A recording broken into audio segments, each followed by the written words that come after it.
పునరుద్ధానము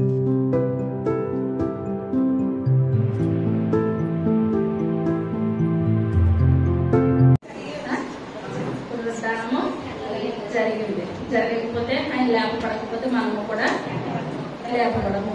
మృతుల పునరుద్ధానము ఉన్నది అంతే. లూకాసు వార్త 24వ అధ్యాయము మొట్టమొదటి వచనం.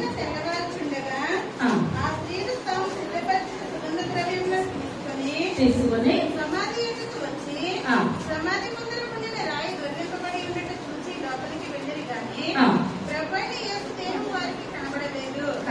చిన్న ప్రార్థన చేస్తున్నాం. పరమా జీవము నాకు నివా తిరిగి లేచెను నాతో నుండా. పరమా జీవము నాకు నివా తిరిగి లేచెను నాతో నుండా. నిరంతరము నన్ను నడిపించును. మరలా వచ్చి యేసుకొని పోవును. నిరంతరము నన్ను నడిపించును. మరలా వచ్చి యేసుకొని పోవును. యేసు చాలును, చాలును. యేసు చాలును, చాలును. ఏ సమయమైనా ఏ స్థితికైనా నా జీవితములో యేసు చాలును. సర్వశక్తి కలిగిన తండ్రి, కృప కలిగిన తండ్రి, దయ కలిగిన నాయన, మీ యొక్క దయ కలిగిన శ్రేష్టమైన నామాన్ని బట్టి ప్రభావ లెక్కలేని వందనాలు, స్తోత్రాలు, స్తుతులు చెల్లించుకుంటున్నాను తండ్రి. అయ్యా, మీరు ఈ లోకంలోకి వచ్చారు ప్రభా. అయ్యా నాయన, మీరు రాకపోతే మాకు రక్షణ లేదు బాబు. అయ్యా, మా జీవితాలు నాయన, మా బ్రతుకులు ఎందుకు పనికిరావు ప్రభా. అయ్యా, ఎందుకు పనికిరాను మా అందరూ కోరుకున్నాను. మీరు ఈ లోకంలో నుంచి నాయన బాబు మానవుడుగా దిగి వచ్చి ప్రభా 33.5 సంవత్సరాలు నాయన ఈ లోకంలో ఎన్నో శ్రమలు, ఎన్నో కష్టాలు పడి బాబు 3.5 సంవత్సరాలు అయితే భారమైన పరిచర్య చేశారు నాయన. అయ్యా, చివరికి మేమందరం మిమ్మల్ని సిలివేస్తాం కానీ అయినప్పటికీ ప్రభా 3వ దినానికి మాట ఇచ్చేది తండ్రి నాయన. మాట ఇచ్చిన దేవుడు నమ్మదగిన దేవుడు ప్రభా. మరణ ముళ్ళను విరిచి లేచిన దేవా మీకు వందనాలు చెల్లించుకొచ్చున్నాను తండ్రి. అయ్యా, మీ యొక్క సిలువ నీడలో స్వస్థత ఉన్నది నాయన, రక్షణ ఉన్నది తండ్రి. మేమందరము నాయన మీరు లేచారని విశ్వాసం కలిగి ప్రభావం మీకు సన్నిధానానికి వచ్చిన విధానాన్ని బట్టి మీకు వందనాలు చెల్లించుకుంటున్నాను తండ్రి. మా బిడ్డలు తరతరాలు ప్రభా నాయన ఇదే నాయన విధానంతో మేము జీవించే కొనసాగించే గొప్ప కృపను దయచేయండి. వాటి చెప్పుచున్న నన్ను మరింత పరిచయండి. మేము పరిశుద్ధాత్మ శక్తి చెప్పగలిగే శక్తిని నాకు దయచేయండి. వినగలిగే శక్తిని బిడ్డలందరికీ దయచేసి వాక్యానుసారమైన జీవితాలు అందరికీ దయచేయమని త్వరగా రాబోచున్న యేసయ్య నామమున బట్టి వేడుకొంచున్నాము తండ్రి. ఆమేన్. హల్లెలూయా. చదువుతున్నాడు. ఆదివారంలో తెల్లవారుచుండగా ఆ స్త్రీలు తాము సిద్ధపరిచిన సుగంధ ద్రవ్యములను తీసుకొని సమాధి ఎదుకు వచ్చి సమాధి ముందర ఉండిన రాయి దొర్లింపబడి ఉన్నట్టు చూచి లోపలికి వెళ్ళేది గాని ప్రభువైన యేసు దేహము వారికి కనబడలేదు. దీనిని గూర్చి వారికి ఏమీ తోచకై ఉండగా ప్రకాశమానమైన వస్త్రములు ధరించిన 2 మనుషులు వారి యొక్క నిలువబడిరి. వారు భయపడి ముఖములను నేల మోపి ఉండగా, మీరు సజీవుడైన వారిని మీరెందుకు మృతులుగా వెతుకుతున్నారు? ఆయన ఇక్కడ లేడు, ఆయన లేచి ఉన్నాడు. ఆయన ఇంకా గలిలయలో ఉండినప్పుడు మనిషి కుమారుడు పాపిష్ఠులైన మనుషుల చేతికి అప్పగింపబడి సిలువ వేయబడి 3వ దినమందు లేవవలసి ఉన్నదని ఆయన మీతో చెప్పిన మాట జ్ఞాపకం చేసుకోనని వారితో అనిరి. చాలా ఈ యొక్క దినాన్ని మనం చదువుకున్న వాటి ఏంటంటే యేసయ్య ఏమన్నారండి? 3వ దినాన్న తిరిగి లేస్తానన్నారు. అదే యోహాను సువార్త 2వ అధ్యాయం 12వ వచనం.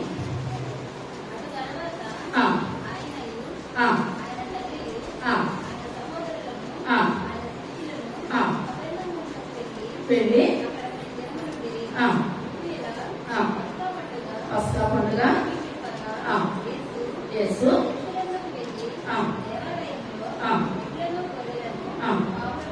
పావురములను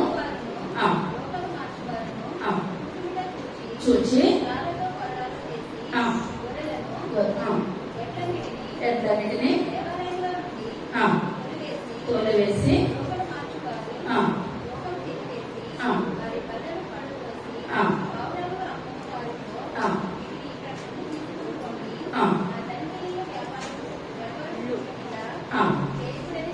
చెప్పాను. నీ ఇంటిని గూర్చిన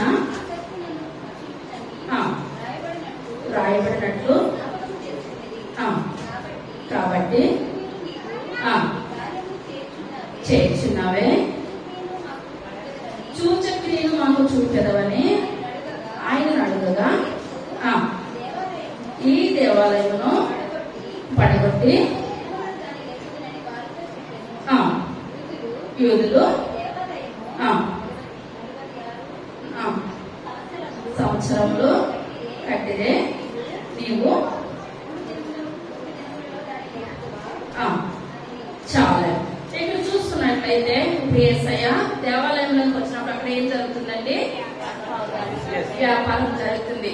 యేసయ్య కోపం వచ్చింది, నాకు దేవాలయం మీరు ఎలా మారుస్తున్నారు, వ్యాపార బిల్లుగా మీరు మారుస్తున్నారు అని బలరమ్మ వారిని రోకలమ్మ వారిని వాళ్ళందరి మీద కోప్పడి కొరడా తీసినప్పుడు వాళ్ళందరూ అంటున్నారు, నీకు ఇంత ఇప్పుడు ఏంటి వాళ్ళంటే ఇప్పుడు వాళ్ళందరూ కూడా ఉన్నతమైన స్థితి గల వాళ్ళు అనమాట. ఇప్పుడు అక్కడ అందరూ కూడా వ్యాపారం చేస్తున్నారు. ఆ యొక్క దినాన అక్కడ ఏం జరుగుతుందంటే పస్కా పండుగ జరుగుతుంది. పస్కా పండుగ జరిగినప్పుడు ప్రతి ఒక్కరు కూడా అక్కడికి వచ్చి ఇప్పుడు ఏం చేస్తారు, బలి అర్పిస్తారు. ఇప్పుడు మనం ఎక్కడికైనా వేరే దేశం వెళ్ళి ఏదైనా బలి అర్పించాలని అనుకున్నామని అనుకుని ఇప్పుడు మేకను పట్టుకెళ్తామా, అక్కడ కొంటామా? మన లగేజే మనకి ఎక్కువైపోద్ది. ఏం చేస్తాం, డబ్బులు పట్టుకెళ్ళి ఎంత అంటే అంత, ఎందుకంటే మనం అనుకున్నాం కనుక అనుకున్నది అనుకున్నట్టు నెరవేర్చాలి కనుక అక్కడ డబ్బులను బట్టి ఇప్పుడు మన దగ్గర డబ్బులు తక్కువ వచ్చినా అక్కడ ఎక్కువ వచ్చినా మనం ఏం చేస్తాము, ఇంత ప్రయాణం పట్టుకెళ్ళలేము కనుక అక్కడ మనం కొని బలి అర్పిస్తాం. ఇప్పుడు ఇక్కడ కూడా ఇప్పుడు కైకో వాళ్ళందరూ కూడా ఇప్పుడు ఏం చేస్తున్నారంటే దేవాలయంలోనే వాళ్ళ ఇష్టం అనమాట. దేవాలయంలోనే వాళ్ళు ఏం చేస్తున్నారు, వ్యాపారం చేసేస్తున్నారు. వ్యాపారం చేసేస్తుంటే యేసయ్య కోపం అనిపించి ఆ యొక్క దేవాలయం మీరు వ్యాపారం అనగా ఏంటండి, అబద్ధం అనమాట. వ్యాపారం అంతా కూడా అబద్ధమే. ఇప్పుడు బిజినెస్ చేసినట్లయితే అదంతా కూడా వాళ్ళు 10 రూపాయలకి కొన్నారంటే దాన్ని ఎంతగా అమ్మాలి, ఎంతో వాళ్ళ ఇష్టం నోరుని బట్టి అమ్మేస్తారనమాట. నోరు గల వాళ్ళు ఎక్కువగా అమ్ముతారు, నోరు లేని తక్కువగా అమ్ముతారు. అది కూడా మా వల్ల కాదనుకున్న వాళ్ళు 10 రూపాయలు కొని 9 రూపాయలకి ఎందుకో అందుకే ఇచ్చేసి వెళ్ళిపోయిన వాళ్ళు కూడా ఉన్నారు. ఇందువల్లంటే వ్యాపారం అందరికీ కూడా అచ్చుబడి రాదనమాట.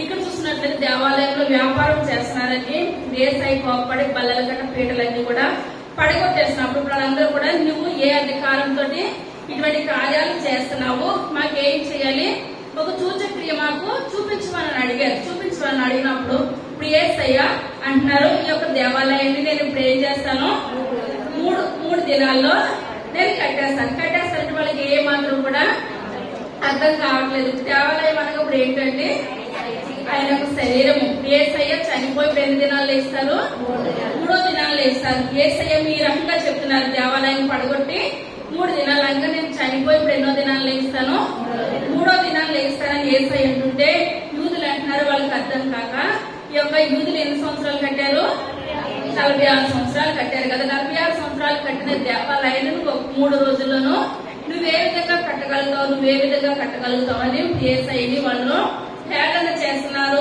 అవమానం చేస్తున్నారు. ఎందువల్లంటే ప్రతిదీ కూడా యేసయ్య ఉపమాన రీతిలో ఒక్కొక్కసారి చెప్పాడు, అర్థమయ్యే శిష్యులకు ఒకలా చెప్పాడు, అప్పుడున్న జనాలందరినీ కూడా ఒక రకంగా చెప్పాడు. వీళ్ళకి ఏమన్నా అర్థమైందంటారా? 46 సంవత్సరాల్లో కట్టిన దేవాలయాన్ని 3 దినాల్లోగా కట్టేస్తామంటే అర్థమవుతుందంటారా? ప్రేమనాలు ఓం మీ పుష్మానాలు అనమాట, 3 సెకండ్లో కట్టేసేటట్టు.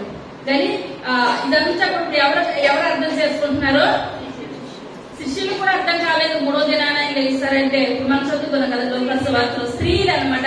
స్త్రీలు ఎక్కడికి వచ్చారు? పెందలకడే సమాధి యొద్దకు వచ్చారు. సమాధి యొద్దకు వచ్చి ఆ సమాధిలో యేసయ్య ఉంటారు కదా, ఆయన ఎలా లేస్తారో చూడాలి. రాత్రి చెప్పాను కదండి వాక్యం. వాళ్ళు సిద్ధపాటు ఎప్పుడు సిద్ధపడ్డారు? ముందు రోజే వాళ్ళన్నీ కూడా సుగంధ ద్రవ్యాలతోటి సిద్ధపడ్డారు. మేము యేసయ్యని ఎదుర్కోవాలి, మేము యేసయ్యని ఎదుర్కోవాలని సిద్ధపడి ఆ యొక్క సమాధి వద్దకు వచ్చినప్పుడు సమాధిలో ఎవరు లేరండి? యేసయ్య లేరు. యేసయ్య లేనప్పుడు అక్కడున్న దూతలు అంటారనమాట, ఈయన సమాధిలో లేరు, ఈయన తిరిగి లేచిపోయాడు, ఈయన సజీవంగా ఉన్నాడు. సజీవంగా ఉన్న మనిషి మీరు ఎక్కడ వెతుకుతున్నారు? మృతులలో వెతుకుతున్నారు. మృతుల్లో అయినా ఏమాత్రం కూడా లేడు అని చెప్పినప్పుడు మళ్ళీ వీళ్ళు ఏం చేస్తున్నారు? యేసయ్య ఎక్కడున్నాడు అని వెతుక్కుంటా వస్తున్నారు. ఎందువల్లంటే వీళ్ళు 3 దినాల నుంచి కూడా ఎవరు చూడాలని ఆశ? యేసయ్యని చూడాలి. అప్పటి వరకు యేసయ్యతో లేరా? వీళ్ళు యేసయ్యతో ఉన్నారు. మనం ఈ లోకంలో జీవించినంత కాలమే మనతో ఉంటారు ఎవరైనా స్నేహము. మనం చనిపోతే తెల్లారికి 2వ రోజు అయిపోద్ది. ఆ కార్యం అయ్యేదాకా కొంచెం తర్వాత ఎందువల్లంటే ఆ బాధ వేదన దేవుడు మనలోంచి ఏం చేస్తాడంటే ఆటోమేటిక్ గా బయటకు వచ్చేస్తుంది. రాకపోతే మనం చనిపోయిన తర్వాత మనం ఏమాత్రం కూడా చనిపోలేము కనుక ఆ బాధ వేదన కూడా దేవుడే మనలో నుంచి తీసివేస్తాడు. కానీ ఇక్కడ స్త్రీలు మాత్రం ఇప్పుడు ఆయన లేస్తానన్నారు, 3వ దినాన లేస్తానన్నారు. ఆయన మాట అంటే అవునంటే అవును, కాదంటే కాదు, నమ్మదగిన దేవుడు అని సమాధి పెందల కడనే వాళ్ళు అక్కడికి వచ్చారు. ఇప్పుడు సాధు సుందర్ సింగ్ గారు మాట్లాడుతున్నారు అనమాట. ఏమని మాట్లాడుతున్నారంటే, సాధు సుందర్ సింగ్ గారు అంటారంట ఆయన ఎక్కడికి వెళ్ళారంటే ఈజిప్ట్ వెళ్ళారంట.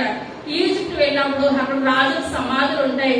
వాళ్ళ నమ్మకం ఏంటంటే వాళ్ళు చేసిన మంచి కార్యాలను బట్టి దేవుడు వాళ్ళని మళ్ళా లేపుతాడు, దేవుడు వాళ్ళకు ఒక అవకాశం ఇస్తాడని మమ్మీలు అంటారు అనమాట. ఆ యొక్క సమాధిని కట్టించి ఇంకెప్పుడు కూడా సుగంధ ద్రవ్యాలతో సమాధిని ఏం చేస్తారో నింపుతారు. మళ్ళా వాళ్ళ ఆయుష్, వాళ్ళ పోయిన ఆయుష్ వాళ్ళలోకి వచ్చి వాళ్ళు ఏం చేస్తారో మరలా తిరిగి లేస్తారు. తిరిగి లేచిన వరకు సమాధిని ఏంటంటే తెరిచి ఉంచుతారా? మూసిపెట్టే ఉంచుతారు, కానీ సుగంధ ద్రవ్యాలతో ఉంచుతారు. ఎప్పటికైనా లేస్తారు. అదొక నమ్మకం అనమాట. కానీ లేస్తారంటారా? సాధు సుందర్ సింగ్ గారు ఈజిప్ట్ వెళ్ళారంట. ఈజిప్ట్ వెళ్ళినప్పుడు అక్కడ సమాధులు చూస్తే రాజుల సమాధులు అన్ని కూడా మూసే ఉన్నాయి. వాళ్ళు నమ్ముతున్నారు కానీ ఎవరు లేచినటువంటి విధానం ఎంత మాత్రం కూడా లేదనమాట. తర్వాత ఆయన ఎక్కడికి వెళ్ళాడనమాట? మక్కాకి వెళ్ళాడనమాట. మక్కాకి వెళ్తే అక్కడ ఎవరు సమాధి ఉన్నది? మహమ్మద్ ప్రవక్త సమాధి ఉన్నది. ఆ సమాధి ఎలా ఉన్నదండి? మూసే ఉన్నది. ఆయన సమాధిని చూస్తాడంట, ఆయన సమాధి మూసే ఉన్నదంట. అంటే ఈయన కూడా ఇప్పుడు ఏం కాదు, తిరిగి ఏమాత్రం కూడా లేవలేదనమాట. తర్వాత ఆయన ఫ్రాన్స్ వెళ్ళారంట. అక్కడికి వెళ్తే అక్కడ ఎవరు సమాధి ఉందంటే నెపోలియన్ సమాధి ఉన్నదంట. ఆయన సమాధి కూడా ఏ రకంగా ఉన్నది? మూయబడే ఉన్నది. ఎక్కడికి వెళ్ళినా కూడా సమాధులన్నీ కూడా మూయబడే ఉన్నాయి. తర్వాత ఎక్కడికి వెళ్ళారంటే ఆయన పాలస్తీనా వెళ్ళారంటే. పాలస్తీనాలో ఎవరి సమాధి ఉన్నది? యేసయ్య సమాధి ఉన్నది.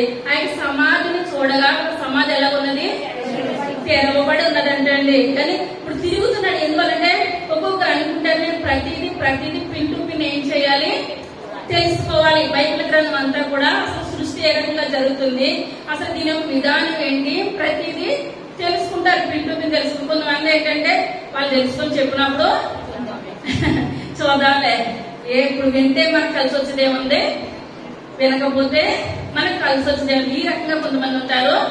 ప్రతిదీ కూడా తెలుసుకోవాలనుకున్నవారు కొంతమంది ఉంటారు. ఏ విధమైన సాధు సుందర్ సింగ్ గారు నిజమైన దేవుడు ఎవరో నేను తెలుసుకోవాలి, నిజమైన దేవుడు ఎవరో నేను తెలుసుకోవాలని ఇదంతా తిరుగుతూ ఉంటుంటే పాలస్తీనా వెళ్ళినప్పుడు యేసయ్య యొక్క సమాధి ఉన్నదంటే ఆ సమాధి తెరిచే ఉన్నది. అప్పుడు వెంటనే ఆయన అంటున్నారు, 2 కాళ్ళు మోకరించి ప్రార్థన చేసుకుని, ప్రభా ఇన్ని సమాధులు చూసాను, నేను ఇంతమంది సమాధులు చూసాను, ఏ సమాధి కూడా తెరవబడి లేదయ్యా, మీ యొక్క సమాధి ఒకటి తెరవబడి ఉన్నది. కానీ మీరు నిజమైన దేవుడు, మిమ్మల్ని నేను ఏం చేయాలి తెలుసుకోవాలి, మీ యొక్క సన్నిధిలో నేను జీవించాలి, ఆరాధించాలి. ఆయన మరణ పర్యంతరం కూడా ప్రేమ చేసి ఎవరికి దగ్గరగా జీవించాడండి? దేవునికి దగ్గరగా జీవించాడు. తర్వాత 1 కొరింథీయులకు రాసిన పత్రిక 15వ అధ్యాయం 3వ వచనం.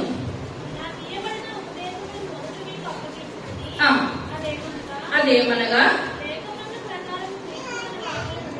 లేఖనముల ప్రకారము మృతి పొందెను, సమాధి చేయబడను, 3వ దినము లేపడం. చాలా ఇప్పుడు ఇక్కడ ఏంటంటే లేఖనముల ప్రకారము, లేఖనాలు ఏం చెప్తున్నాయి? యెషయా గ్రంథం కానించి అది ముందు కానించి కూడా రాత్రి మనం ఎక్కడి నుంచి చెప్పామంటే ఆది కాండం కానించి కూడా యేసయ్య లోకంలోనికి రావడానికి సాతాను పరిపరి విధాలుగా అడ్డుపడుతూ వస్తుంది. ఎందువల్లంటే యేసయ్య లోకంలోనికి వచ్చినట్లయితే ఆయన సిలువేయబడతారు. సిలువేయబడినట్లయితే సిలువ రక్తంలో మనకి ఏం కలుగుతుంది? స్వస్థత. సిలువ రక్తంలో మనకి విడుదల. అప్పుడు మనందరం కూడా పాత నిబంధన ప్రకారం చూసుకున్నట్లయితే సంవత్సరానికి ఒకరు యాజకుడు ఎక్కడికి వస్తారు? దేవుడి యొక్క మందిరంలోనికి వస్తారు. స్త్రీలు కానీ ఎవరు పట్టాలో దేవుడి మందిరంలోకి రావడానికి ఏమాత్రం కూడా వీలు లేదు. కానీ పాత నిబంధనలో ప్రతి ఒక్కరు బళ్ళు డబ్బులు ఉన్నవాళ్ళు బళ్ళు అర్పించుకున్నారు, డబ్బులు లేని వాళ్ళు పావురపు పిల్లలు ఈ రకంగా వెళ్ళిపోతా ఉంటుంది అనమాట. కానీ యేసయ్య అనుకున్నారు ఇదంతా కొట్టువేయబడాలి, పాత నిబంధన అంతా కొట్టువేయబడాలి, నేను ఈ లోకంలోనికి రావాలి, నా యొక్క రక్తంలో ఇప్పుడు ఏమున్నది? స్వస్థత, విడుదల ఉన్నది అని యేసయ్య ఈ లోకంలోకి వచ్చినట్లయితే మన పాపాలు ఎక్కడైతే కడగబడిపోతాయని సాతాను ఇప్పుడు ఏం చేస్తుందంటే యేసయ్యని ఈ లోకంలోకి రాకుండా పరిపరి విధాల ఆది కాండంలో కాంచి కూడా అడ్డుపడతా ఉన్నది. కొత్త నిబంధనలో హేరోదు రాజు ద్వారా కూడా యేసయ్య లోకంలోనికి రాకుండా అడ్డుపడింది. ఏది ఏమైనా యేసయ్య లోకంలోనికి వచ్చారు, ఆయన సిలువేయబడ్డారు, 3వ దినాన ఆయన లేపబడ్డారు.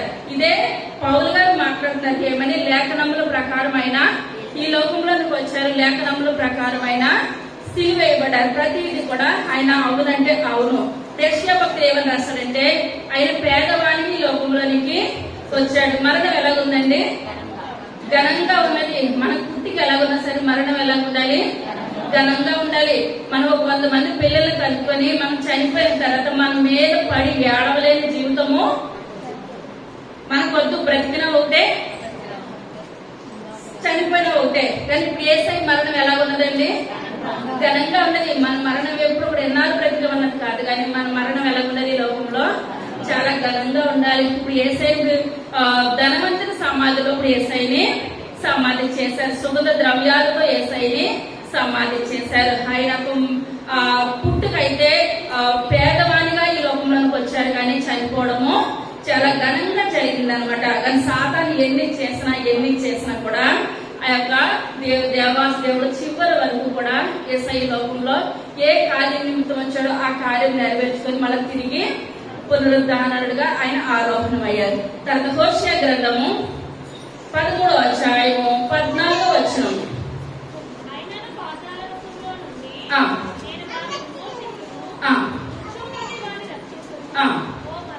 ఓ మరణమా,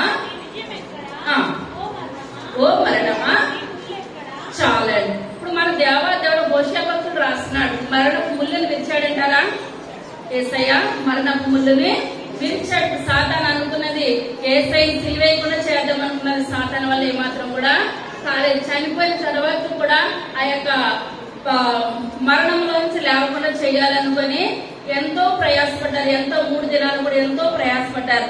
కానీ ఎవరి వల్ల కూడా కాలేదు. అంతా హోషేయ భక్తుడు ముందే రాశాడు. యేసయ్య ఇప్పుడు ఏం చేస్తాడు? మరణపు ముళ్ళును విరుస్తాడు. మన దేవుడు మరణపు ముళ్ళును విరవగలిగిన దేవుడు. యేసయ్య లేవడమే కాదు, మనల్ని కూడా ఆయన ఏం చేస్తాడు? 2వ రాకడికి పరలోక రాజ్యంలోకి తీసుకుని వెళ్ళడానికి ఆయన రావడానికి ఆయన సిద్ధంగా ఉన్నాడు. మనం ఏం చేయాలండి? మన జీవితాలు, మన బ్రతుకులు కూడా ఈ లోకంలోనే మనము సరి చేసుకోవాలి. దీపం ఉండగానే మనం ఏం చేయాలండి? మన ఇల్లు చక్కబెట్టుకోవాలి. కీర్తనల గ్రంథము 16వ అధ్యాయము 10వ వచనం.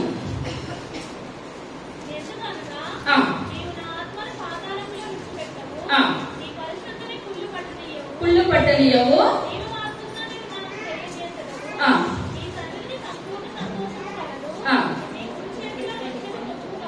చాలా. ఇప్పుడు కీర్తనకారుడు రాస్తున్నాడు అనమాట ముందే యేసయ్య లోకంలోనికి వస్తారు. వచ్చిన తర్వాత ఆయన సమాధి చేయబడతారు. సమాధి చేసిన తర్వాత ఆయన ఆ శరీరానికి ఏముండదండి? కుళ్ళు పట్టడం అటువంటిది ఏది కూడా ఉండదు. ఎందువల్లంటే ఎవరికైనా ప్రాణం ఉన్నంతసేపే, ప్రాణం పోయిందంటే శరీరం ఏమైపోతుంది?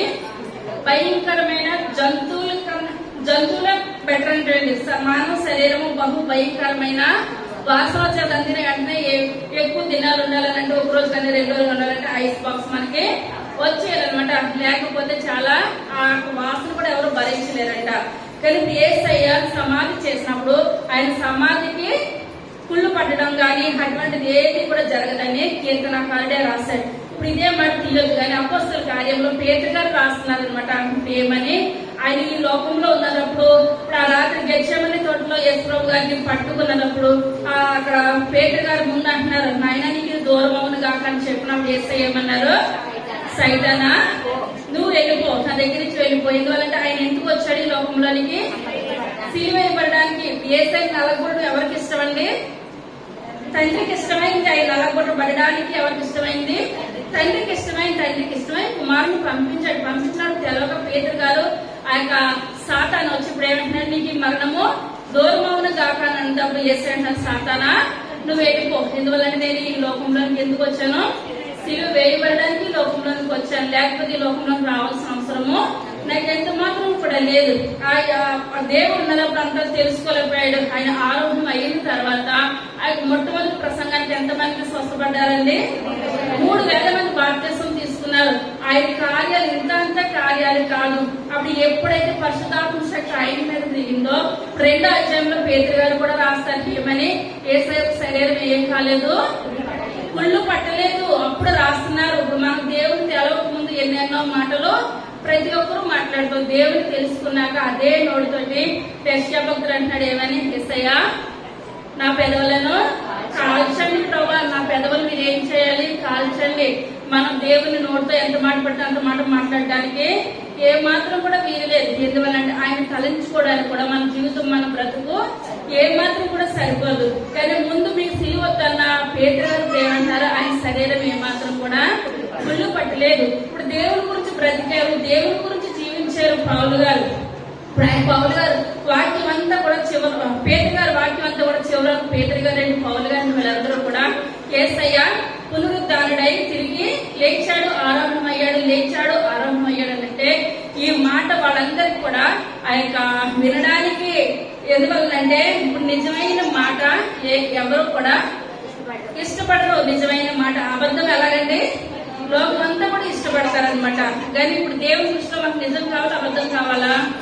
నిజమే కావాలి.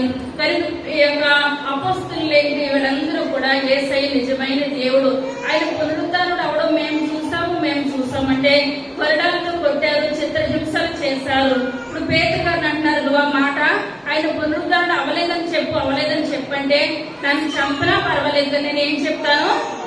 పునరుద్ధానం గురించి చెప్తాను. కొత్త నిబంధనలో ఎన్నిసార్లు రాయబడి అన్నదండి పునరుద్ధానం అన్నమాట? 42 సార్లు. ఎన్నిసార్లు రాయబడి ఉన్నది? 42 సార్లు. మన పితరులందరూ కూడా దేని గురించి బలంగా చెప్తున్నారు? పునరుద్ధానం గురించి. పునరుద్ధానం అయిన యేసు వీళ్ళందరూ కూడా చూశారు. మేము చూసినట్టు చెప్తాం. అబద్ధం ఎంత మాత్రం కూడా మేము చెప్పం. మమ్మల్ని కొట్టినా తిట్టినా మేము ఏం చెప్తామో యేసయ్య పునరుద్ధానుడు అయ్యాడు, పునరుద్ధానం గురించి చెప్తాం. కానీ రెండోది మేము ఎంత మాత్రం కూడా చెప్పనే చెప్పము. ఈ విధంగా చెప్తున్నానంటండి. ఒక ఊర్లో ఒక మనుషుడు ఉన్నాడు ఏంటండి. ఆ మనుషుడు ఇప్పుడు ఏం చెప్తున్నాడంట, ఇప్పుడు యేసయ్య చెప్పిన బోధనలో చాలా మట్టికి ఇవన్నీ కూడా నేను దేవుడిని ఆయన కూడా వెనకాల కొంతమంది శిష్యులను ఏం చేస్తాడండి, ఏర్పరచుకొని ఇప్పుడు సాతాను కార్యాలు చేస్తాది, దేవుడు కూడా కార్యాలు చేస్తాడు. కానీ దేవుడితో సమానంగా సాతాను అయితే ఏమాత్రం కూడా చేయలేదు. ఇప్పుడు ఇతను కూడా ఏ కార్యాలు చేస్తాడో మరి అందరూ కూడా ఆయన ఎలా కొలుస్తున్నారు? దేవుడిగా కొలుస్తున్నారు. దేవుడు ఈయన అంటే ఈయన కూడా అన్నాడంటే ఏమని, నేను కూడా ఈ లోకంలో నుంచి ఒకరోజు చనిపోయిన తర్వాత నాకు సమాధి ఎంత మాత్రం కూడా మీరు చేయొద్దు. నేను 3వ దినానికి ఇప్పుడు ఏం చేస్తాను, పైకి లేచిపోతాను. 3 దినాలు కూడా నన్ను అలా ఉంచండి అంతే, దిక్కులు ఉంచండి, భద్రపరిచి ఉంచండి అంతే.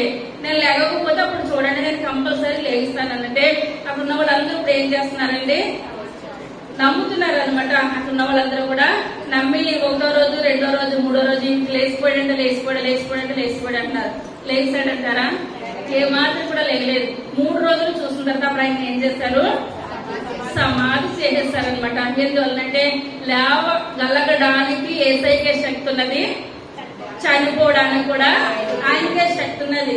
మనం చనిపోవాలంటే చనిపోలేము, లేవాలంటే లేవలేము. రెండు కూడా మన వల్ల ఎంత మాత్రం కూడా ఈ లోకంలో జరగరా పని అనమాట. 1 కొరింథీయులకు రాసిన పత్రిక 15వ అధ్యాయము 12వ వచనం.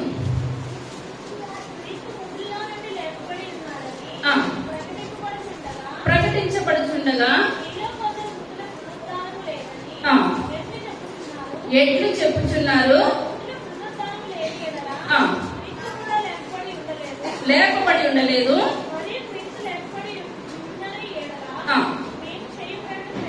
మేము చేయు ప్రకటన వ్యర్థమే, మీ విశ్వాసము వ్యర్థమే.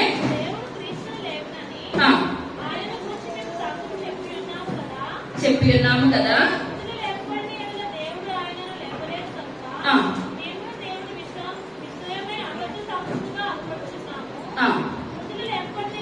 మృతులు లేపబడిన ఎడల చాలండి. ఇక్కడ ఏంటంటే ఇప్పుడు ఎవరు చెప్తున్నారండి? పౌలు గారు మాట్లాడుతున్నారు కొరింథీయుల సంఘానికి. యేసయ్య ఇప్పుడు ఏంటండి? పునరుద్ధరణయ్యి తిరిగి లేచాడు. ఆయన లేకపోతే మేము చెప్పిన వాక్యం అంతా కూడా వ్యర్థమే, ఒట్టిదే. యేసయ్య లేచాడు. మనందరినీ కూడా ఇప్పుడు ఏం చేస్తాడు? ఆయన మళ్ళా లేపుతాడు. లేకపోతే ఆయన దేవుడు కాదు, మేము చెప్పిపోతే ఏమాత్రం కూడా సరి అయింది కూడా కాదు అని చెప్పినప్పుడు ఆయన సంఘస్థులందరూ ఎవరు మాటలు ఆలకిస్తున్నారండి? పౌలు గారి యొక్క చెప్తున్న మాటలు ఆలకిస్తున్నారు. ఇప్పుడు మైకేల్ జాక్సన్ పేరు విన్నారంటారా? విన్నారా?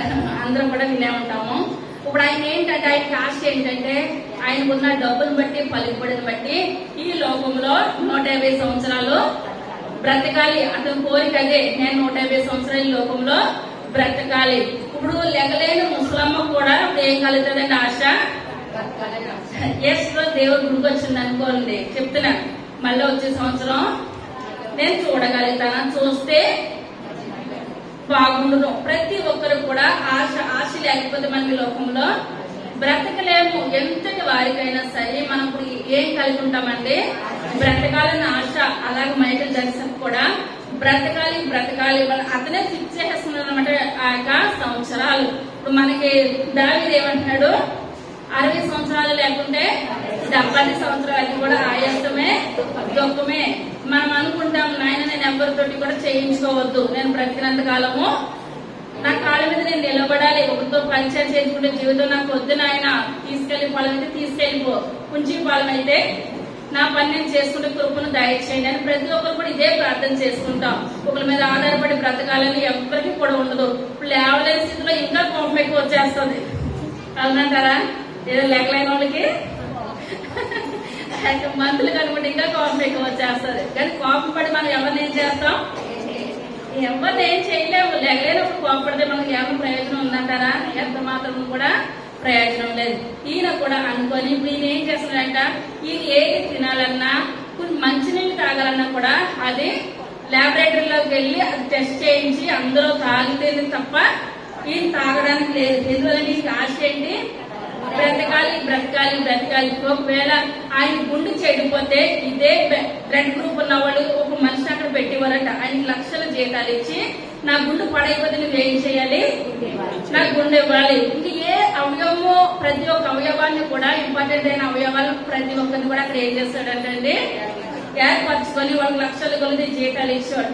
మళ్ళీ అది కాకుండా ఆయన చుట్టూరు కూడా డాక్టర్స్ పెట్టుకునేవాడు. అంటే ఒకవేళ ఏ స్థితిలో అయినా సరే ఈయనకి బలహీనత చెందినట్లేదు, ఇప్పుడు నేను పేషెంట్ ని చూస్తున్నాను రావడానికి, ఇప్పుడు ఏమంటారు డాక్టర్స్? సమయం పడుతుంది, ఇక్కడ నాకు నేను ఉండడం కూడా చాలా ఇంపార్టెంట్ అన్నారు అనుకోండి. ఆ సమయంలో ఏదైనా ప్రాణం పోతుందేమో అని మీరు ఎవరిని కూడా చూడొద్దు. ఎవరిని చూడాలి? నన్నే చూడాలి. 24 గంటలు కూడా నన్నే చూడాలని ఇంతమందిని ఆయన ఏం చేస్తాడండి? జీతాలు ఇచ్చి పోషించోడు. ఉత్తనైతే చేయించుకోలేదు, జీతాలు పెట్టి పోషించోడు. కానీ చివరిగా ఎన్ని సంవత్సరాలు బ్రతికాడు? 50 సంవత్సరాలే బ్రతికాడు. 50 సంవత్సరాలు అంతకు మించి ఏమాత్రం కూడా బ్రతికలేదు. ఎందువల్లంటే మన ఆయుష్ ఎవరి చేతిలో ఉన్నది? ఎంతమంది డాక్టర్స్ ఉన్నా, ఎంతమంది రకరకాల ఉన్నా, ఆ యొక్క గుండెగాలతో కూడా ఏది వాళ్ళు ఎన్ని ఇస్తారన్నా సరే ఇప్పుడు మన యొక్క ఆయుష్ ఆరోగ్యము దేవుని చేతిలో ఉన్నది. దేవుని లోకంలోనికి మనం తీసుకొని రాలేము, సిలువని కూడా వేయలేము. ఆయన తండ్రికి ఇష్టమైన కుమారుని అలగొట్టబడడానికి తండ్రి కుమారుని లోకంలోనికి పంపించాడు. అంతే. విక్టోరియా రాణి గారికి చాలా బలహీన పడిందంట, చాలా నీరసపడిందంట. చనిపోవడానికి సిద్ధంగా ఉంటే అప్పుడున్న డాక్టర్స్ అంటుందంట, నా దగ్గర ఉన్న డబ్బు అంతా కూడా మీకు రాసిచ్చేస్తాను, నన్ను కొన్ని సంవత్సరాలు బ్రతకనివ్వండి అందంట. డాక్టర్ల చేతిలో ఉన్నదా? ఆమె ఎంత మాత్రం కూడా బ్రతకలేదు. కానీ ఏసైతే సాతాను ఈ లోకంలోనికి రావడానికి ఇష్టపడతలేదు, సిలువ వేయబడడానికి కూడా ఏమాత్రం కూడా ఇష్టపడతలేదు. కానీ దేవునికి తెలుసు అంటారా ఆయన ఈ లోకంలోకి రాగలుగుతాడు, ఆయన సిలువ వేయబడతాడు. 3వ దినాన సాతాను ఎన్ని కార్యాలు చేసినా సరే ఆయన 3వ దినాన తిరిగి లేస్తాడు. ఆయన లెక్కడమే కాకుండా ఒక సంఘం ఏం చేస్తుందండి, ఎత్తబడుతుంది. కడబోరా శబ్దం వస్తుంది. ఎప్పుడైతే కడబోరం రోగిందో మృతులైన వారందరూ కూడా ఇప్పుడు ఏం చేస్తారు, పైకి లేపబడతారు అనమాట. యోహాను సువార్త 12వ అధ్యాయము 24వ వచనం.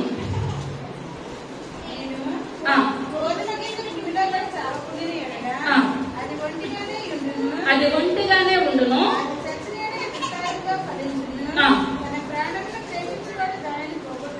పోగొట్టుకొనును.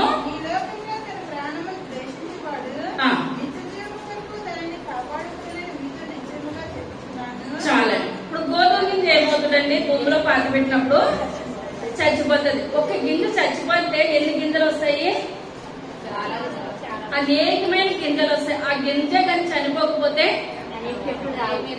ఏమీ కూడా రావన్నమాట. కనుక యేసయ్య మనం ఆ యొక్క శరీరాన్ని తీసుకున్నప్పుడు గోధుమ గింజ దేని సాదృశ్యం చెప్పుకుంటాము, ఆయన యొక్క శరీరానికి. ఇప్పుడు యేసయ్య ఆయన యొక్క శరీరము భూమిలో ఇప్పుడు ఏమైపోయిందండి, చనిపోయింది. ఇప్పుడు ఆ గోధుమ గింజ భూమిలో చనిపోవడం బట్టి ఇప్పుడు అనేకమైన ఆత్మలు, ఇప్పుడు మనందరం కూడా ఇప్పుడు ఏంటండి రక్షించబడుతున్న ఆత్మలు. ఆయన చనిపోకపోతే మనకి ఒక దినాన పునరుద్ధానం అన్నది ఈ లోకంలో ఎంత మాత్రం కూడా లేదు. ఇప్పుడు పునరుద్ధానం మనం తెలుసుకోవాలని అనుకుంటే ఆయన ఈ లోకంలోకి వచ్చారు, సిలువేయబడ్డారు, 3వ దినాన తిరిగి లేచారనమాట. ఆ గింజ కానీ చనిపోకపోతే మనలో ఎవరిలో కూడా దేవుడు అన్న మాట గాని ఏ మాత్రం కూడా లేదనమాట. మనందరూ కూడా దేవుని పాదాక్షంతో వస్తాము. పరలోక రాజ్యంలో మనందరికి దేవుడు స్థానం ఇవ్వాలని ఆయన ఈ లోకంలోకి వచ్చి ఏం చేస్తాడండి, చనిపోయారు. తర్వాతగా ఇప్పుడు హిందువులు చనిపోయారు అనుకోండి, వాళ్ళు ఇప్పుడు ఏం చేస్తారు, కాల్ చేస్తారు. ఇప్పుడు అదే దేవుడు నమ్ముకున్న బిడ్డలు చనిపోతేనట్లయితే సమాధి చేయబడతారు. ఇప్పుడు గోధుమ గింజ ఉంది, భూమిలో పాతి పెట్టాలని అంటే ఆ గింజను ముందు మనం కాల్ చేసి భూమిలో పాతి పెట్టామనుకోండి, ఏమవుతుంది, కాల్చి పాతి పెడితే మొక్క వస్తుందంటారా, మొక్క ఎంత మాత్రం కూడా రానే రాదు. ఇప్పుడు మనం ఆ గింజ ఫలంగా భూమిలో పాతి పెడితే మొక్క వస్తుంది. ఇప్పుడు మన నిరీక్షణ ఏంటి, ఇప్పుడు ఏంటంటే ఇప్పుడు కాల్చామంటే మన జీవితం ఏమైపోద్ది, తిరిగి లేవడానికి ఇంకెంత మాత్రం కూడా గోధుమ గింజకి ఎలాగ అవకాశం లేదో మానవులుగా కూడా ఏమాత్రం కూడా అవకాశం లేదు. అదే గింజ పాలకి వచ్చినట్లయితే ఎలాగా అంతకంతగా ఆశీర్వదించబడిందో ఇప్పుడు మన శరీరం కూడా ఇప్పుడు ఏమవుతుందండి, లేపబడుతుంది కానీ ఇప్పుడు ఏసైని కాల్చారా, పూడ్చిపెట్టారన్నమాట. పూడ్చిపెట్టినందుకు ఇప్పుడు ఆ విత్తనం ఏమైంది, మొలిచింది, చిగురించింది, అభివృద్ధి చెందబడింది. మన జీవితాల్లో కూడా మట్టి ఏమైపోవాలి, మట్టిలో కలిసిపోవాలి. దేవుడి నామానికి వందనాలు. మట్టి ఏమవ్వాలి, మట్టిలో కలిసిపోవాలి. అంతవరకే దేవుడు ఆదాముని ఎలా చేశాడు, మట్టితో చేశాడు అనమాట. కాల్చిన మట్టి చేశాడా, మట్టితో చేసాడు. మట్టి అయిపోద్ది. మన యొక్క ప్రాణం ఎక్కడికి వెళ్ళిపోతుంది, దేవుని యొక్క సన్నిధానానికి వెళ్ళిపోద్ది. అదే ఇప్పుడు ఈ రకంగా ఉన్నట్లయితే మనం ఈ లోకంలో ఎన్నాళ్ళు బ్రతికేమన్నది మనకి కాదు, కానీ మనకి అసలైన జీవితం ఎక్కడ ఉన్నదండి, పునరుద్ధానం తర్వాతే ఉంది మనకి అసలైన జీవితం. ఇప్పుడు ఉన్న కష్టాలు, నష్టాలు, బాధలు, వేదనలు మనకు కొంతకాలమే. తర్వాత బాధలు ఉండవు, అక్కడ వేదన ఉండదు, ఏది ఉండదు. ఆయన యేసయ్య పాదాల చెంత నిత్యం కూడా మనం ఏమంటాము, పరిశుద్ధులు పరిశుద్ధులు పరిశుద్ధులు అని దూతలతో సమానంగా మనము దాని ప్రతిగానాలు చేస్తా ఉంటాము. ఇప్పుడు అసలైన జీవితం మనకి పైన ఉన్నదని అనుకుంటే ఈ లోకంలో మనం మన జీవితం ఎలాగ ఎన్నుకోవాలండి, పెంటగా ఎంచుకోవాలి. నాయన మనకి లోకంలో ఇల్లున్నా లేకపోయినా మన గృహాలు ఎక్కడ ఉండాలి, పరలోక రాజ్యంలో ఉండాలి. మనకి లోకంలో స్థిరత్వం ఏమాత్రం కూడా లేనే లేదు. నాయన మాకు స్థిరత్వం అంతా కూడా పరలోకంలోనే. పరలోకంలో మాకు ఎలాంటి స్థానం కావాలి, మంచి స్థానం కావాలి. తీయొద్దు. కానీ ఇప్పుడు ధనవంతుడు లాజరు ఉన్నదప్పుడు ధనవంతుడు ఎలా జీవించడండి లోకంలో, తినుము త్రాగుము సుఖించుము, నాకు ఎన్నో తరతరాలు తిన్నా కూడా తరగని ఆస్తి నాకు ఉన్నది, ఇక మాకంతా కూడా తినడం త్రాగడం. కానీ ఆయన ముందు ఎవరున్నారు, లాజరు ఉన్నాడు, కురుపిల్లతో ఉన్నాడు, తినడానికి తిండి లేని స్థితిలో ఉన్నాడు. యొక్క భయంకరమైన స్థితి. కానీ వాళ్ళకి ఒక్కొక్క దినాన్న ధనవంతుడు చనిపోయాడు, లాజరు చనిపోయాడు. కానీ లాజరు ఎక్కడున్నాడండి? అబ్రహాము కుడిపార్శ్వాన ఉన్నాడు. ధనవంతుడు ఎక్కడున్నాడు? పాతాళంలో ఉన్నాడు. అప్పుడు అంటున్నాడు ఆ యొక్క ధనవంతుడు లాజరు తోటి, అయ్యా అబ్రహమా నీ కుడిపార్శ్వాన కూర్చున్నాక లాజరు చిటికిన వేలుతోటి నాకు ఒక నీళ్ళు చుక్క నా నోట్లో వేసినట్లయితే నాకు దాహము తీరుతుంది. ఎంత అడుగుతున్నాడండి? ఒక్క చుక్క, చిటికిన వేలతో ఒక్క చుక్క. మరి ఈ లోకంలో ఉన్నప్పుడు ఏమైనా పుణ్యకార్యాలు చేశాడంటారా? మనం ఈ లోకంలో ఎన్నాళ్ళు బ్రతికేమన్నది కాదు, కానీ బ్రతికినప్పుడు మనం ఎటువంటి కార్యాలు చేయాలండి? పుణ్యకార్యాలు చేయాలి. మన పుణ్యమే మన వెనకాల ఏం చేస్తుంది? వస్తా ఉంటది. మనం చనిపోయినప్పుడు మనం చేసిన ధర్మ కార్యాలే జనాలు చెప్పుకుంటారు. ద్వారకా చనిపోయినప్పుడు ఏం చెప్పుకున్నారు? ఆమె బట్టలు కుట్టింది, ఆమె కుట్టిన జాకెట్లు కూడా ఆమె కూడా రాత్రి అంతా కూడా వాళ్ళు ఉండి, అయ్యో ఈమె ఈ ధర్మ కార్యం చేసింది. అప్పుడు అక్కడ ఎవరి ద్వారా లేపబడిందండి? పేతురు గారి ద్వారా లేపబడింది. లేపబడిన తర్వాత మళ్ళీ కొన్ని రోజులకి చనిపోయింది. ఎవరైనా లేపబడ్డారు. లాజరు కూడా లేపబడ్డాడు. మళ్ళీ కొన్ని రోజులకి చనిపోయాడు. లేపబడుతున్నారు, కొంత ఆయుష్ వస్తుంది. ఇప్పుడు ఆ యొక్క చనిపోతారు అనుకున్న హిజ్కియాకి దేవుడు ఎంత ఆయుష్ ఇచ్చాడు? 15 సంవత్సరాల తర్వాత మళ్ళా మామూలుగా చనిపోవడమే. ప్రతి ఒక్కరు కూడా పుట్టుట గిట్టుడు కొరకే. కానీ ఆ యొక్క చనిపోయిన తర్వాత జీవితం మనకు మంచిగా ఉండాలి. అవునంటారా?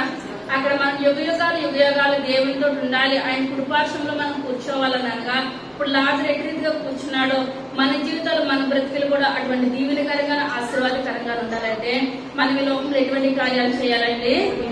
పుణ్య కార్యాలు చేయాలి. మనకి మనం ఆలోచన చేసుకుందాం. ఎవరికైనా లేని వాళ్ళకి 10 రూపాయలు నేను పెట్టేనా? ఒకరినొకరు మనం అనొద్దు, మనకి మనమే ప్రశ్నించుకోవాలి. నేను ఎవరికైనా లేని వాళ్ళకి పండగ వచ్చింది కదా, బట్టలు కొనుక్కోమని ఒక జత బట్టలకు నేను ఎవరికైనా సహాయం చేసేనా? ఒక తిండి లేని మనిషిని తీసుకొచ్చి ఇప్పుడు మనం అన్ని వండుకుంటాం. భోజనాలకి పండగ వండుకున్నప్పుడు మనకి మనమే తినేయడం, మనకి మనమే కొనేసుకుంటాం కాదు. కానీ మనం ఏం చేయాలండి?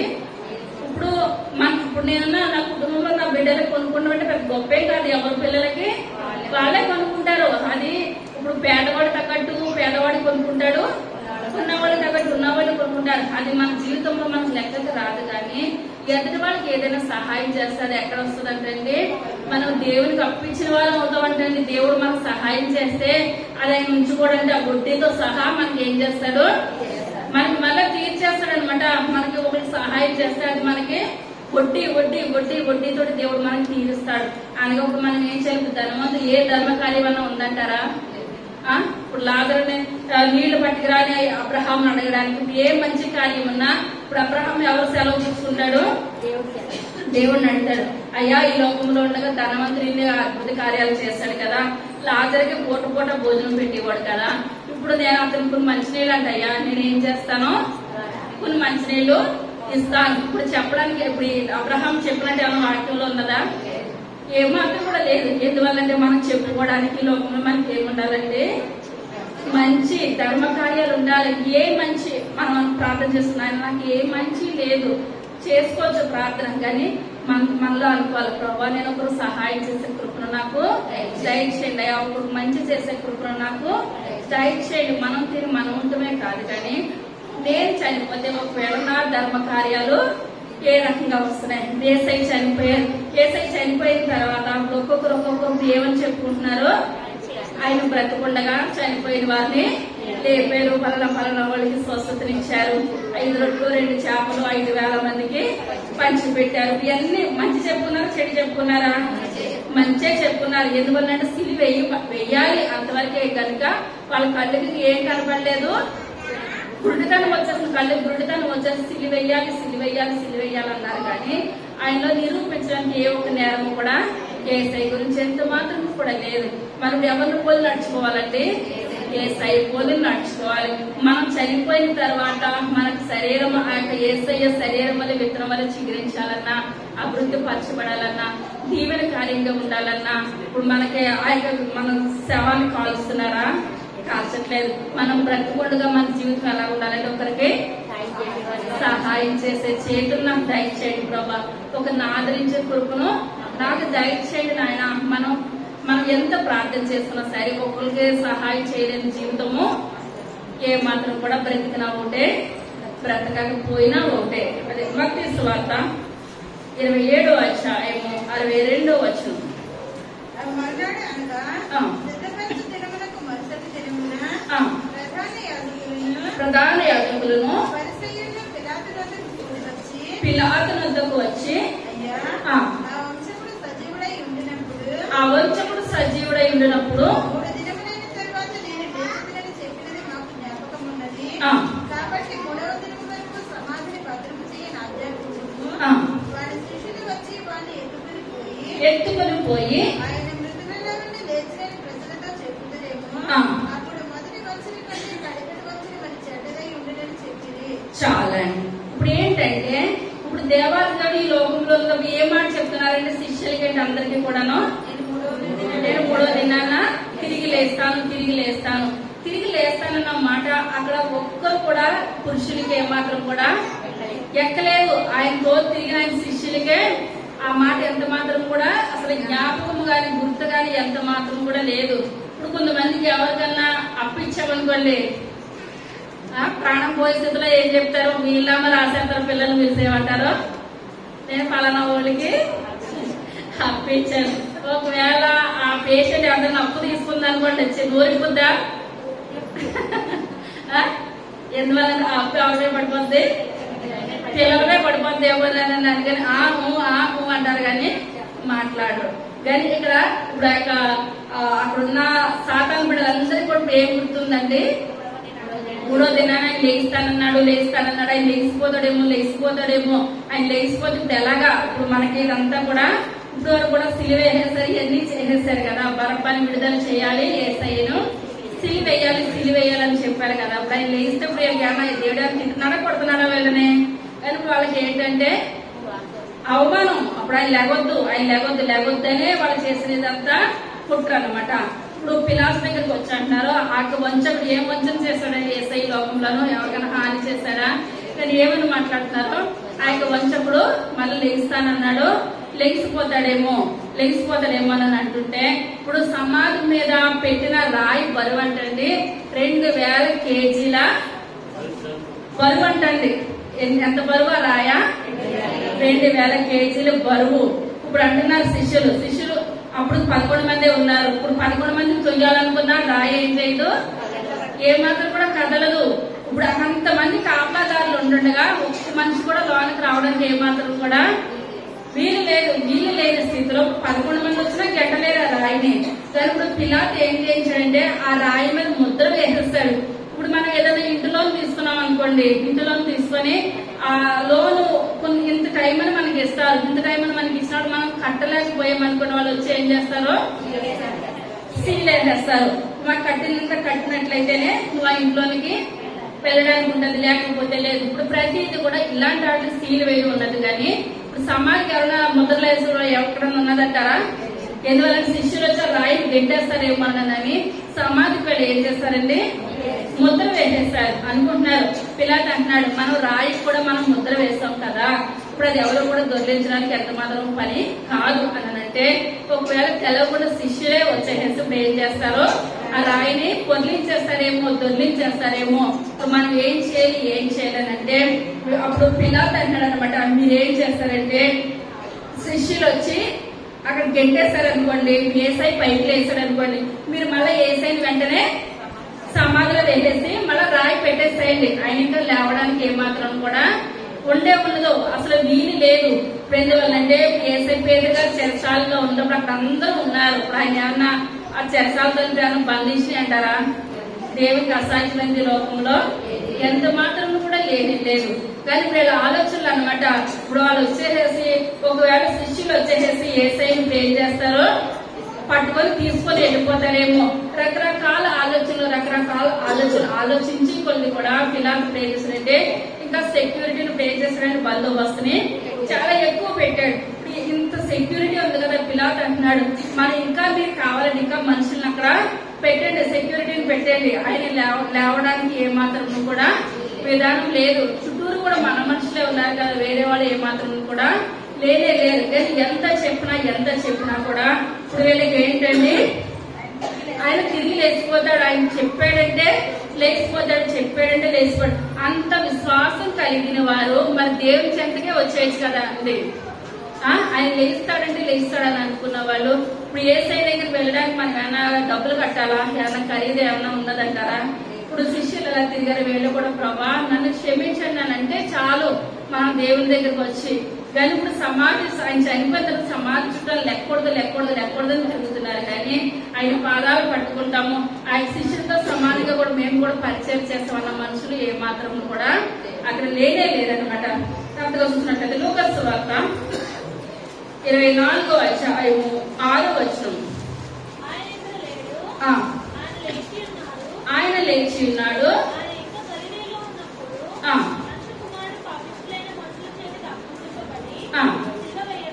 సిలువ వేయబడి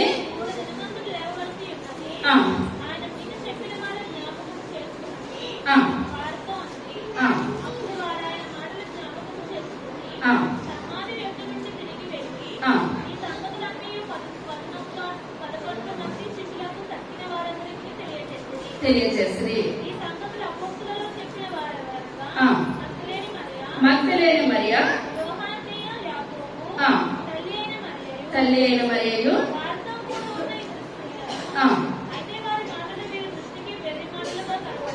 ఎలా ఉన్నటువంటి మాటలు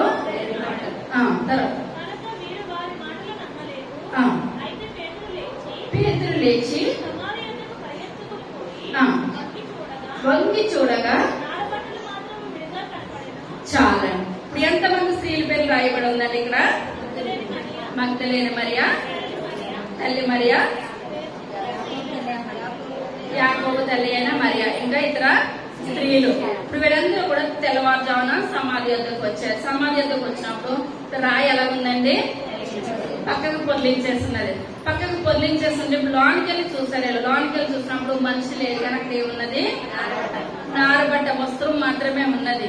అయితే వస్త్రం మాత్రమే ఉన్నప్పుడు యేసయ్య లేనప్పుడు ఇప్పుడు అక్కడ విన్నారు, దూతలు చెప్తున్నారు ఆయన ఇక్కడ లేడు, ఆయన తిరిగి వెళ్ళాడని చెప్పినప్పుడు వీళ్ళు ఎవరి దగ్గరికి వచ్చారంటే మనం పరుగు పెట్టుకుంటా శిష్యుల దగ్గర 11 మంది శిష్యుల దగ్గరికి వచ్చారు. శిష్యుల దగ్గరికి వచ్చి శిష్యులతో అంటున్నారు ఆయన లెగిస్తారని అన్నారు కదా, ఆ విధంగానే ఆయన లేచి వెళ్ళిపోయారు. ఆయన సమాధిలో లేరంటే మిగిలిన శిష్యులు అంటారు మీకేమన్నా పిచ్చి పట్టిందా, మీకు పొద్దుటే ఇప్పుడు అక్కడ అపోస్తల కార్యాలు ఉంటుంది కదండి, మీరు పొద్దుటే మత్తులై వచ్చేసారా, తాగేసి వచ్చేసారా, తెల్లవారుజామైనా కాలేదన్నట్టు ఇప్పుడు అంటున్నారు మీకు ఏమన్నా పిచ్చి పట్టిందా, పొద్దుటే ఈ రకంగా మీరు మాట్లాడుతున్నారని అనుకుంటున్నారు. పేదరు గారు ఇప్పుడు ఏం చేస్తారండి, సరే వీళ్ళ మాటలు నేను చూద్దాం, ఇప్పుడు మిగిలిన వాళ్ళందరూ కూడా రావచ్చు కదా, ఏం చెప్పినా సమాధిలో మనుషులు ఏడన్నా వీళ్ళకి ఏం గుర్తుకు రావాలి, ఆయన లెగిస్తానన్నాడు కదా, ఆయన లెగిస్తాడని చూడడానికి రావాలి. మిగిలిన ఎవరు కూడా చూడడానికి రాలేదు. ఇప్పుడు ఎవరు వచ్చారండి? పేతురు గారు వచ్చారు. పేతురు గారు వచ్చి సమాధిలోనికి వంగు చూసినప్పుడు ఆయనకు ఒక విషయం గుర్తుకొచ్చిందంటే అండి, అందులో ఏం పెట్టుబడి ఉన్నది? నారబట్ట ఒక వస్త్రం అంటే మడత పెట్టి ఉన్నది. ఇప్పుడు మనం ఏదైనా మడత పెట్టామంటే ఆ వస్త్రాన్ని మనం ఏం చేస్తాము? మరలా ఉపయోగించుకుంటాం. ఉపయోగించుకునే వస్తువు అయితేనే మడత పెడతాం. ఉపయోగించలేనిది డస్ట్బిన్ లో వేసేస్తాం. ఎందువల్లంటే ఏ చేతడు వచ్చినప్పుడు వేసేయడానికి సిద్ధపడతాం అనమాట. కానీ దీనికి అర్థం ఏంటంటే ఇప్పుడు కాదు కానీ వచ్చిన కొత్తలో కొంతమంది మనం చర్చ వాళ్ళు అనేవారు ఏదైనా ఇక్కడ ఫంక్షన్ ఉందంటే ఇక్కడ మనకు తెలిసిన వాళ్ళు ఎవరున్నారండి, ప్రతిదీ కూడా ఆంధ్రాలోనే కదా, మంచి చీరలన్నీ ఎక్కడ పెట్టి వస్తానో ఆంధ్రాలో పెట్టి వస్తాను, ఇక్కడ ఏదో డ్యూటీకి వెళ్ళడానికి రావడానికి జస్ట్ ఏంటంటే ఇక్కడ కష్టపడుతున్నామా లేదా, ఇటువంటివి ఇక్కడ ఉంటాయి, మంచి ఎక్కడ ఉంటాయి ఆంధ్రాలో ఉంటాయి. ఇప్పుడు అంటే అక్కడ మనకి ఏమున్నది? ఒక గృహం ఉన్నది. ఇప్పుడు మన సొంత వాళ్ళు లేకుండా ఇంటి పక్క వాళ్ళ దగ్గర మనం ఉండడానికి 10 నిమిషాలు జారపడడానికి వెళ్ళినప్పుడు అక్కడ మనం వస్త్రాలు పెడతామంటే మనకే బాగోదు పెట్టడానికి. నువ్వు వచ్చినా ఏంటంటే మళ్ళీ నీ బట్టలు ఇక్కడ పెట్టావా అంటారు. కానీ ఇప్పుడు ఇక్కడ ఏంటంటే ఇప్పుడు మనకి ఒక ఇల్లు అనేది ఉంది, ఒక గృహం అనేది ఉన్నది, మనకు అన్ని ఉన్నప్పుడు ఇప్పుడు మనం ఏం పెడతామండి? అక్కడ వస్త్రాలు, మంచి మంచి వస్తువులు అక్కడ ఏం పెడతాము? నమ్మి అక్కడ మనం ఏం పెడతామండి? వస్త్రాలు పెడతాం. ఎందువల్లంటే మాట మాటకి కూడా మనం అన్ని పట్టుకుని వెళ్ళి మోసుకురావాలంటే ఇబ్బంది అవుతుంది కదా అని మనకు తెలిసిన వాళ్ళు, మనకి నా అనుకున్న వాళ్ళు ఉన్నట్లయితే మనం ఏం చేస్తాము? మంచి మంచి వాళ్ళ దగ్గర వదిలేస్తాము. అంటే వాళ్ళ దగ్గర వదిలేస్తామంటే మనం ఏం చేస్తాము? మరలా వెళ్తాం. వెళ్ళి ఉద్దేశం ఉంటేనే అక్కడ పెడతాం. మనకేమో వస్తే వస్తాను, లేకుంటే లేదు, గుడ్ బై అంటే అక్కడ మనకి ఉపయోగపడిన వస్తువులు ఏది కూడా కొంచెం కావాలంటే వెళ్ళాలనుకుంటే పట్టుకొని వెళ్తాము, మరలా తెచ్చేసుకుంటాము. ఇక్కడ వస్త్రం ఉన్నది అనగా ఇప్పుడు ఏంటంటే దానికి అర్థమవుతుందా? దేవుడి నామానికి వందనాలు. అక్కడ యేసయ్య వస్త్రాన్ని పెట్టాడంటే ఏంటి అర్థం? అప్పుడు ఈ వస్త్రాన్ని చూసి నమ్మారంటే ఎవరు నమ్మారు? పేతురు గారు నమ్మారు. అమ్మో, ఇప్పుడు యేసయ్య వస్త్రం ఎక్కడున్నది? మడత పెట్టి జాగ్రత్తగా ఉన్నదంటే ఆయన ఈ లోకంలోనికి మరలా వస్తాడైనా. మరలా వచ్చి ఇప్పుడు మనల్ని ఏం చేస్తాడైనా? తీసుకొని వెళ్ళిపోతాడు. ఆయనకి పునరుద్ధానం ఎలాగున్నదో మనకి కూడా పునరుద్ధానము ఆ విధంగా ఉన్నది. ఆ వస్త్రాన్ని పట్టుకుని అంటే ఆ వస్త్రం ద్వారా ఆయన చేశాడంటే పరిచర్య. దేవుని నామానికి వందనాలు.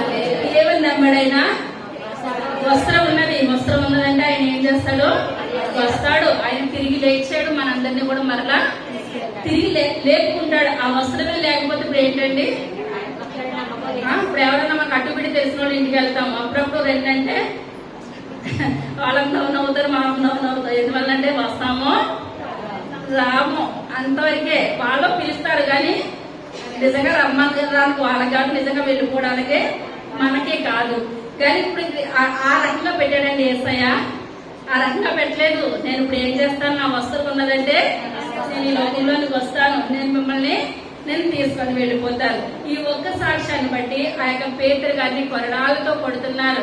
కొరడాలతో కొట్టి యేసయ్య మృతుల పునరుద్ధానం లేదు, మృతుల పునరుద్ధానం ఎంత మాత్రం కూడా లేనే లేదంటే ఏ మాత్రం కూడా కాదండి. నేను సమాధిలో నేను చూశాను, ఆయన వస్త్రం ఉన్నది.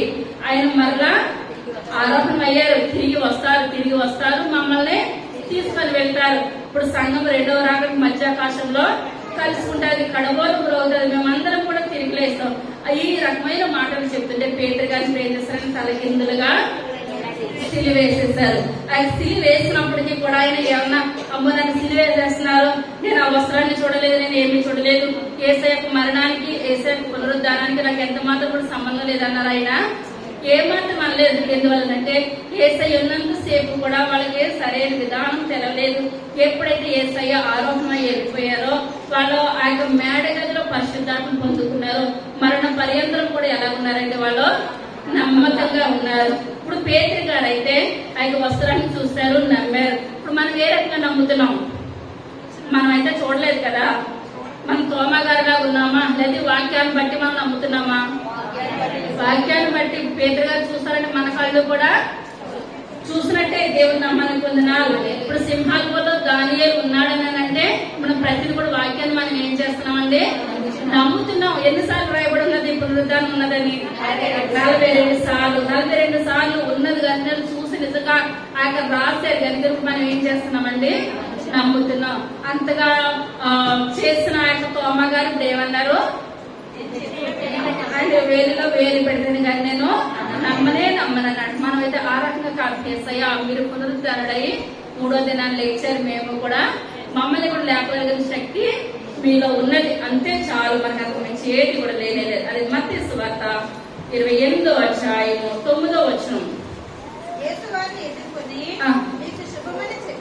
చెప్పాను. ఆయన ఎద్దకు వచ్చి ఆయన పాదములు పట్టుకొని ఆయనకు మ్రొక్కగా యేసు భయపడకుడి, మీరు వెళ్ళి నా సహోదరుని గలిలయకు వెళ్ళవలెననియు వారక్కడ నన్ను చూతురనియు వారికి తెలుపుడనెను. వారు వెళ్ళుచుండగా కావలి వారిలో కొందరు పట్టణంలోనికి వచ్చి జరిగిన సంగతులన్నిటినీ ప్రధాన యాజకులతో చెప్పిరి. కాబట్టి వారు పెద్దలతో కూడి వచ్చి ఆలోచన చేసి ఆ సైనికులకు చాలా ద్రవ్యం ఇచ్చి మేము నిద్రపోవచ్చుండగా అతని శిష్యులు రాత్రివేళ వచ్చి అతనిని ఎత్తుకొని పోయినని మీరు చెప్పుడి. ఇది అధిపతి చెవిలిబడిన ఎడల మేము అతని సమ్మతి పరిచి మీకేమీ తొందర కలగకుండా చేద్దామని చెప్పేది. చాలండి. ఇప్పుడు ఇక్కడ పిలాతు దగ్గరికి ఏ వర్తమానం వచ్చేసింది? యేసయ్య లేచాడు, ఆయన ప్రతి ఒక్కరు కూడా కనబడుతున్నారు అని చెప్పినప్పుడు వీళ్ళకి సిగ్గిపోతుంది కదండి. ఎందువల్లంటే శుక్రవారం చాలా కఠినమైన చిత్రహింసలు చేశారనమాట. ఇప్పుడు మళ్ళా అనేది లేచి వచ్చేస్తే వీళ్ళని ఏమైనా చేయగలుగుతారేమో అని ఇప్పుడు వీళ్ళందరికీ ఇప్పుడు లోకమంతా చెప్పుకోవాలంటే వీళ్ళని ఏమని చెప్పిస్తున్నాడు? వాళ్ళకి డబ్బులు ఇచ్చేసి ఇప్పుడు తప్పుడు సమాచారాన్ని చెప్పిస్తున్నారు అనమాట. కానీ ఎంత తప్పుడు సాక్ష్యం పెట్టినా బైబిల్ గ్రంథము అవునంటే అవును, కాదంటే కాదు. కానీ ఇదంతా తప్పని పిలాతు కూడా తెలుసు. కానీ వాళ్ళ యొక్క మాట పోతదానని డబ్బులు పెట్టి ఇప్పుడు ఏం చేస్తున్నాడంటే పిలాతు అబద్ధ సాక్ష్యాలు చెప్పిస్తున్నాడు. ఇప్పుడు ఎన్ని చెప్పించినా ఈ యొక్క దినాన దేవుడు నమ్ముకున్న బిడ్డలు, దేవుడు నమ్ముకోలేని బిడ్డలు కూడా ఈ యొక్క దినం ఏం పండుగ అంటే ఏమంటున్నారండి?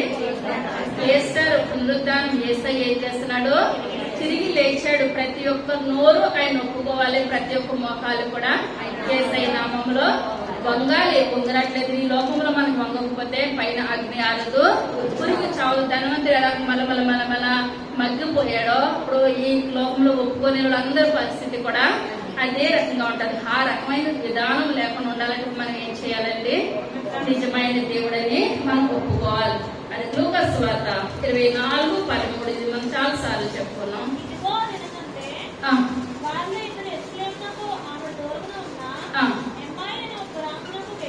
వెళ్ళచ్చు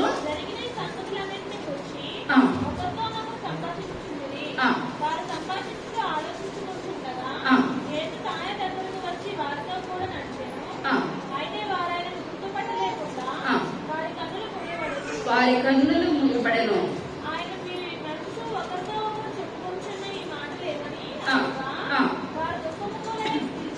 నిలిచిరి.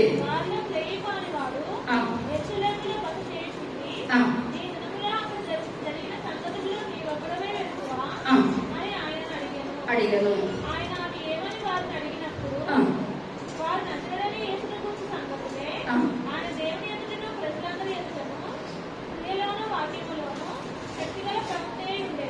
చాలా ఇప్పుడు ఏంటంటే ఇప్పుడు అమ్మాయి గ్రామం నుంచి కొంతమంది ఇప్పుడు ఏం చేస్తున్నారండి?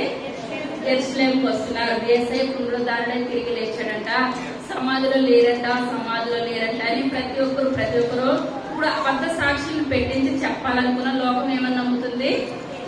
యేసయ్య తిరిగి లేచాడు, సమాధిలో వస్త్రం ఉన్నది తప్పించి వేరేది ఏది కూడా లేదు అని లోకమంతా నమ్ముతూ ఉంటే యేసయ్య చూడడానికి అమ్మాయి గ్రామం నుంచి 2 మనుషులు వస్తుండగా ఇప్పుడు యేసయ్య వాళ్ళతో కలిసి ప్రయాణం చేస్తూ ఉంటుండగా ఇప్పుడు వాళ్ళు ఏమంటున్నారు? యేసయ్య తోటి యేసయ్య లేచారంట. ఇదంతా చెప్తా ఉంటుంటే యేసయ్య వాళ్ళతో మాట్లాడుతుంటే వాళ్ళు అప్పటికి ఇంకా సరి అయిన జీవితం లేదు. అట్ట అంటున్నారు. అట్ట అంటే మనకి ఏంటంటే అర్థం జరిగిందో లేదో ఒకరు నాకు చెప్పారు, నేను మీకు చెప్తున్నాను అంతవరకే.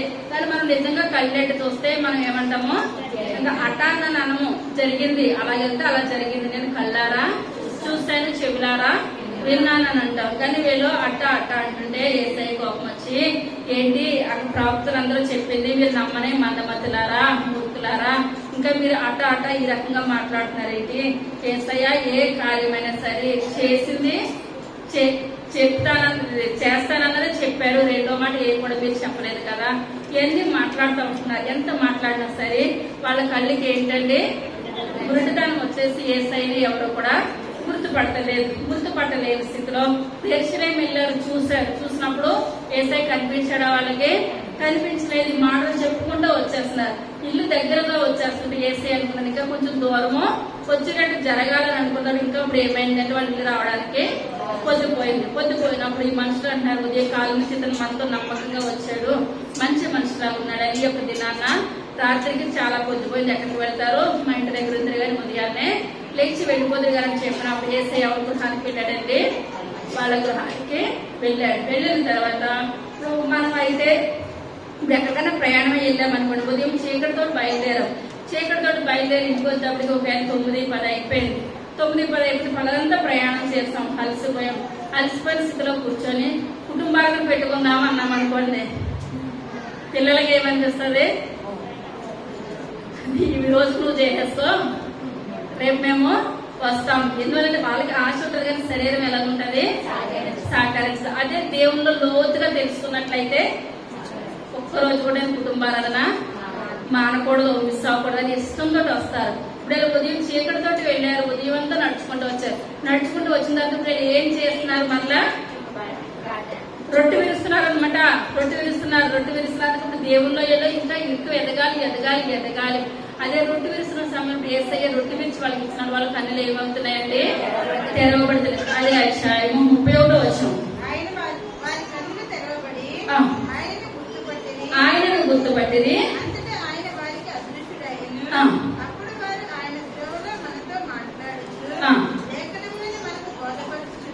చున్నప్పుడు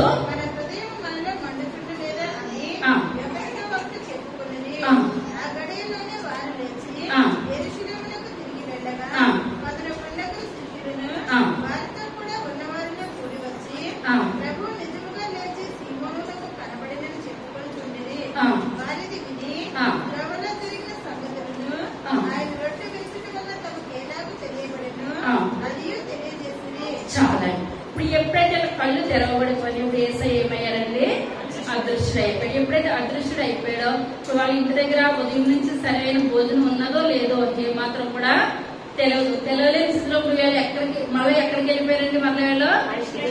మరలా ప్రయాణం అయ్యి ఆ దినాల్లో కాలినడికే, ఎంత దూరాలు వెళ్ళాలన్నా కాలినడికే. ఇప్పుడు కాలినడికి మళ్ళా ఎస్టైంకి వెళ్ళిపోయారు. మనం అనుకుంటాము అయ్యా ఉదయం నుంచి మనతోటే కదా ఉన్నారు, మన ఇంటికి వచ్చారు కదా, మనతో రొట్టె విరిచారు కదా, ఈ రోజు కొద్దిగా రెస్ట్ తీసుకుని కావాలంటే రేపు ఉదయం వెళ్తాం, ఆయనకే మన ఇల్లు తెలుస్తుంది కదా, మరలా ఎస్టైం వెళ్ళవలసిన అవసరం లేదు. ఎందువల్ల సాతాను ఏం చేస్తుంటే దేవుని కొరకు ఎక్కువ కష్టపడడానికి దుష్టుడు ఏమాత్రం కూడా ఒప్పుకోడు. కానీ ఎప్పుడైతే దేవుని ప్రేమ తెలుసుకున్నారో, దేవుని చూసారో, ఎప్పుడైతే రొట్టె విరిచారో మరలా ఆ సమయంలో తిరిగి ఎక్కడ ప్రయాణం వెళ్ళిపోయారంటే ఆ చీకటిని యెరూషలేముకి వెళ్ళిపోయారు. యెరూషలేముకి వెళ్ళిపోయి ఎవరితో సహవాసం చేశారు, ఆ 11 మందితో కలిసి వాళ్ళు ఏం చేస్తున్నారంటే దేవాలయంలో ప్రార్థన పరిచర్య. మాకు కనిపించాడంటే ఆయన మాకు కనిపించాడు, మాకు కనిపించాడంటే మాకు కనిపించాడు.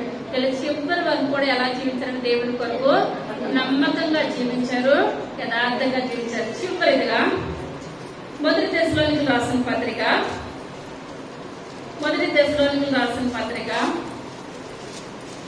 4వ అధ్యాయము 13వ వచనం. సహోదరులారా నిరీక్షణ లేని ఇతరుల వల్లే నిద్రించుచున్న వారిని గురించి మృతి పొంది తిరిగి లేచినని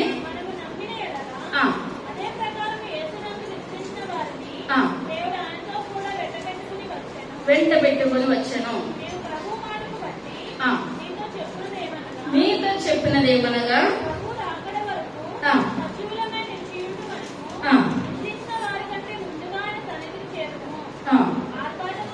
ఆర్భాటముతోను దేవుని బోరతోను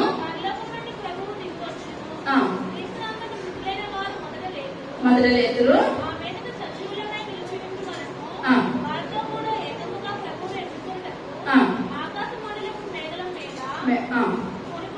కొనుకోబడదుము.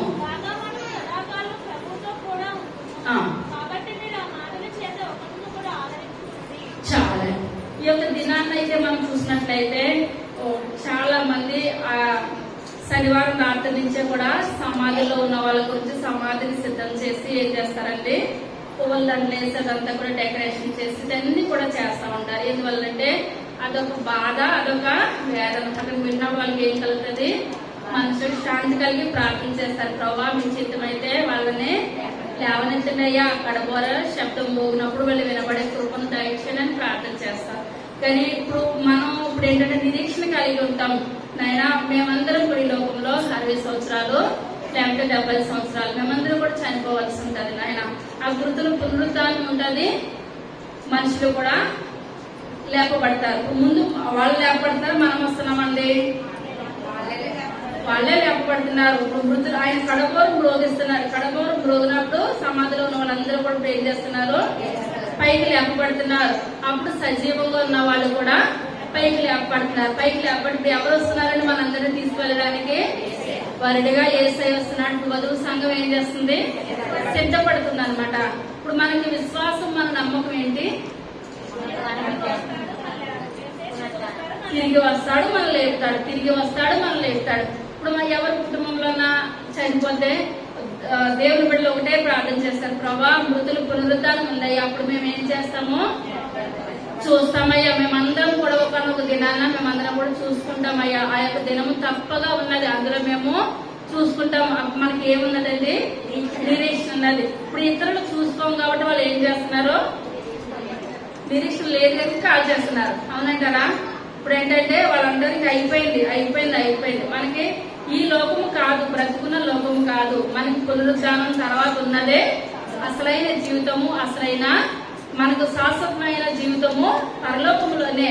కనుక చనిపోయిన వారందరూ కూడా మనకి ఏంటంటే విశ్వాసము, మృతులైన వారు లేగిస్తారు. యేసయ్య ఆయన పనిగొట్టుకుని మరలా ఆయన రెండవ రాటికి ఈ లోకంలోకి వస్తాడు.